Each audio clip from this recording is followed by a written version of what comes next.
C'est fou de voir à quel point les mots peuvent nous manipuler. Mais en douceur. Tout ça repose sur des détails qu'on ne remarque jamais en fait. Tout à fait. On se concentre sur les paroles, mais le livre explique que pour vraiment comprendre quelqu'un, l'observation, c'est la clé. Par exemple, comment on sait si un sourire est sincère? Il y a une astuce pour ça, non? Oui, et elle est redoutablement efficace. Elle se base sur les travaux du neurologue Duchesne de Boulogne et plus tard du psychologue Paul Ekman. Ok, Le secret pour différencier un vrai sourire d'un sourire de façade, il n'est pas dans la bouche, il est dans les yeux. dans les yeux. Oui, un sourire authentique, qu'on appelle d'ailleurs le sourire de Duchesne, ne se contente pas de remonter les coins des lèvres. Il active aussi un muscle tout autour de l'œil, l'orbicularis oculi. Donc en gros, si les yeux sourient pas, c'est du pipeau.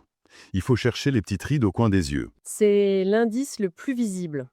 Un vrai sourire de joie va créer des petites pattes doigts au coin des yeux. En plus, les joues vont remonter un peu et la peau sous les yeux va se tendre légèrement. D'accord? Un sourire forcé, social ou de politesse, n'engage que les muscles du bas du visage. Les yeux, eux, restent complètement neutres, presque morts. Je me demande si c'est si simple. Dans la vraie vie, avec la lumière, les gens qui bougent, ça doit être difficile à repérer ce petit plissement des yeux. C'est vraiment fiable à 100%? Rien n'est fiable à 100%, bien sûr, mais c'est un indicateur extrêmement fort.